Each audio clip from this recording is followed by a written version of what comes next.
In the early 2000s, the world was in the early stages of the information age. Computers were starting to be a common sight in the homes of almost every developed nation across the globe. Technology from 20 years ago, compared to what we have now, are antiques. What we dreamed back then are a reality now. But one thing that skirts between dream and reality is artificial intelligence, or AI. AI can do a lot of amazing things, from completely destroying humans at games to creating music and art. But can artificial intelligence love? That's the question that Chobits try to answer. There will be heavily swirls ahead for those who haven't watched or read Chobits. Chobits was first published in Japan in September 2000 and was created by a group of female manga artists that collectively goes by Clamp. For those who don't know, they are legendary in the anime world. They could be an entire video topic on their own, but in short, they are known for many hits like Magic Rare, Triple X Holic, and Cardcaptor Sakura, the anime that got me into anime. They also helped in designing of characters for Code Geass and a few other titles. In Chobits, androids called Persicoms are as common as smartphones are in our world. They're designed and programmed to be companions to humans.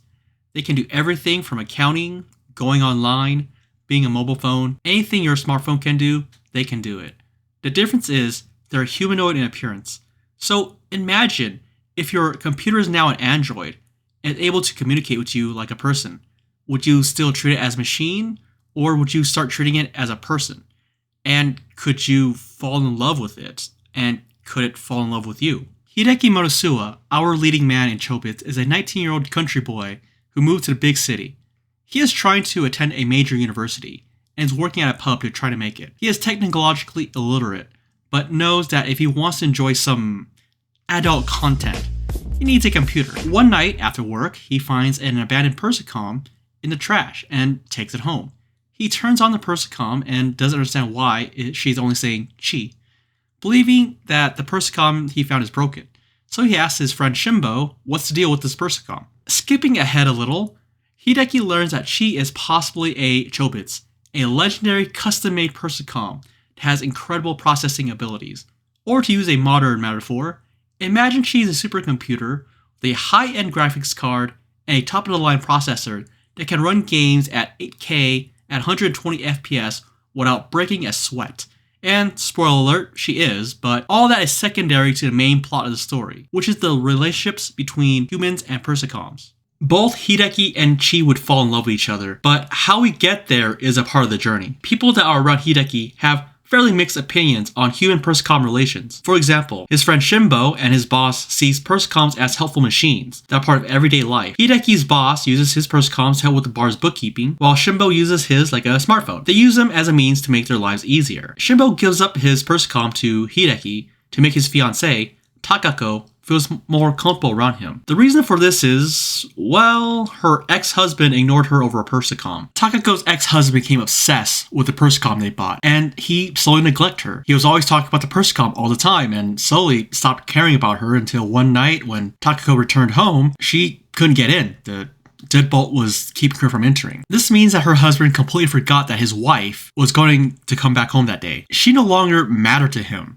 His attention was on his Persicom now. Needless to say, that's pretty messed up. Takako is crazy attractive, so, what's the matter with him? And good on Shimbo for stepping up, but his method of pursuing her, well, it might be antiquated by today's standards. On the opposite end of that spectrum is a man who married his Persicom, Ueda, Hideki's former boss. He genuinely fell in love with his Persicom, and even went all the way and bought a wedding ring and married her. This marriage drew the attention of the media, and he was harassed for it. But he just took it in stride because he loved his Persicom. He never called her a Persicom, instead he called her by her name that he gave her, Yumi. Sadly for Ueda, this marriage wouldn't last long. Yumi was an older model and her memory slowly degraded, forgetting things, even things you just mentioned to her. Ueda tried to get her repaired, but it would mean all of her memories would be wiped. He couldn't have that. So he just kept her as is. She eventually forgotten who he was. One day, when they were crossing the street, a driver wasn't paying attention and was about to hit them. Yumi pushed him out of the way, and she was hit instead and was killed. Now, it's unclear if the three laws of robotics apply to Persicoms since it was never established, but I think it's safe to say and assume that it does. If Yumi did this out of love, or did it to save him because the first law of robotics dictates that she needs to save him, she saved Ueda's life. He believes in his heart that she saved him out of love. And if this is something he believes, then it's hard to convince him otherwise. To him, his memories of his wife were real to him. His feelings for her were real, and he loved her until the day she died. If that's how he felt about her, then who am I to judge? A real-life comparison to this would be a man in Japan marrying Hatsune Miku, but that relationship is, well, we'll get back to that later. But at the end of the day, Ueda was able to find love and was able to love again, but his new girlfriend is half his age, and to say that's problematic would be an understatement. And I just want to address that Clamp has a very problematic age difference with some of their couples. In Cardcaptor Sakura, for one example, there's a teacher who is implied to be seeing one of his students who is in elementary school. And while there's more context to it, it's just very problematic. And I just want to address that before moving on. And this is something that I absolutely do not endorse or approve of. But let's move on. Now, at the center of the spectrum is Minoru, a boy genius who built his own Persicom. Minoru's Persicom, Yuzuki, was modeled after his dead sister, Kaede.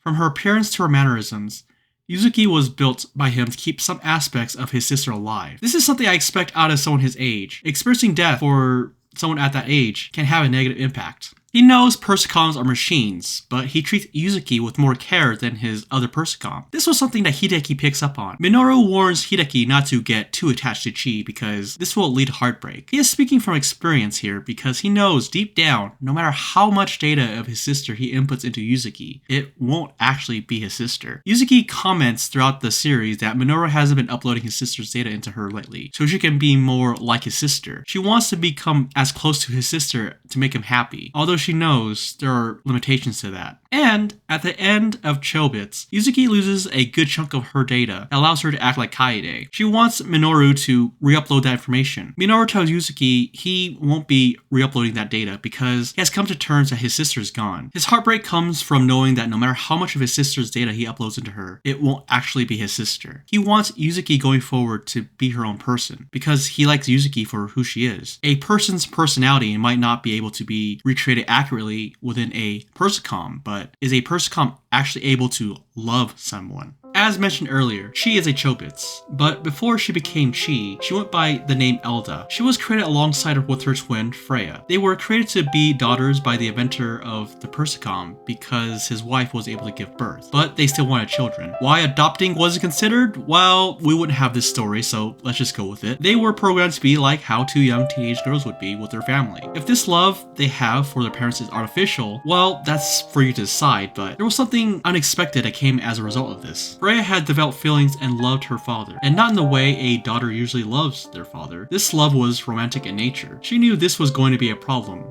and didn't want to ruin the love and happiness both the mother and father had. She kept this hidden within herself. This caused her to feel emotional pain, and she started to malfunction because not being able to reveal her true feelings was hurting her. Freya, on her deathbed, finally tells her father her true feelings, and as expected, the father couldn't return those feelings back. Instead of wanting to keep all this pain in, she decided it would be better for her to self-terminate because this was too much for her to take. Before she does, Elda decides to take some of Freya's memories to preserve the memory of her sister within her. However, Elda, missing her sister, asks her mother to reset her and leave her outside. As for why she asked for this, it's not made clear. I believe this was for Elda to get a new start in life with a new owner. This was her way of forgetting everything that caused her so much pain. She was left at the garbage dump with a disc that allowed her and possibly other Persicoms to feel human emotions. This disc was lost when Hideki found her at the start of the series. Throughout Chobits, both Hideki and Chi develops feelings for each other. Hideki knows Chi is a Persicom, but he is unclear how he should feel about her. The people around him and their relationship with other humans at Persicom shapes how he sees them. He sees the real emotional pain they can cause, and the real joy they can bring. When Chi tells him she loves him, and asks him who does he love, Hideki tells her he loves her, and she was the most important person in his life. Freya, hidden within Chi's memories, takes over her body and tells Hideki that he will not be able to get sexual with her because her reset button was between her legs, and if he were to enter that place, she'd be reset. I'd argue Hideki would still be able to have some fun with her, but I'd understand the greater metaphor here. Freya also confirms that Chobits were still just Persicons at the end of the day, and that they still run an operating system. They weren't anything special. She asks Hideki if this was something he can live with. Hideki tells her he'll still be able to love Chi for who she is. Being able to show his love physically doesn't matter to him. He was already emotionally in love with her, and those feelings he had for her what mattered most to him. Going back to what I mentioned earlier about the Japanese man who married Hatsune Miku. Akihiko Kondo married Hatsune Miku because he genuinely felt affection for her. He watched her videos and just felt there was some kind of connection. Miku offered him some kind of comfort. The man felt like he was being bullied at work and didn't feel like he was popular enough to get the attention of the ladies. This is something a lot of people today can relate to. I can empathize with Kondo, and he seemed like an alright guy in my opinion. There are a lot of social layers here worth going into, but that's outside the spectrum of this video. There are a lot more qualified people to listen to on the subject matter than me. Sadly, Kondo's marriage to Miku doesn't really end well. The hologram software that keeps Miku alive is no longer being supported as of September 2022, meaning the hologram he has of her is dead, but his love for her remains to this day. And the thing is, Kondo is fully aware of the strange nature of his marriage and is fully aware of what Hatsune Miku is. He isn't delusional, but is willing to continue his love for this character. I think there's something oddly bittersweet about it. Now, going back to Hideki, I believe there is nothing wrong with his love for Chi. He is fully aware of what she is and what her limitations are. Chi's feelings for Hideki seems genuine and was naturally developed. Remember, the disc containing the software for her and other Persicons to feel emotions was lost, and she was resetted and was essentially rebooted when Hideki found her and powered her on. Chobits was ahead of its time in how it predicted humans and technology being so tied together that it is hard to escape it today. While it isn't the first anime or movie to have a story like this, with Ken Akamatsu's Hey I Love You having a more comedic slant to it, Chobits takes on a more nuanced and serious take on it. How advanced AI and robotics technology is advancing, it would not surprise me to see human-AI relationships in the future and maybe even Persicons down the line. What I hope you got from this was, the heart wants what it wants. Whoever you love, regardless of who they are, is something you can't control. I feel that as long as it's not illegal and doesn't hurt others, you can love whoever you want to love. Be more open-minded and accept people for who they are and who they choose to love. I hope you find love and find that special someone that's just for you. A very special thank you to Paula Aranega for doing the video's thumbnail. She also did the thumbnail for my Fire Force / Soul Eater video, so please check that one out too. I will link her socials in the description down below. I got a lot more content planned for this year, and if you like this video, please subscribe and hit that like button. And I got a video coming up next month too, so you know, this is gonna be pretty cool. See you next time. Bye.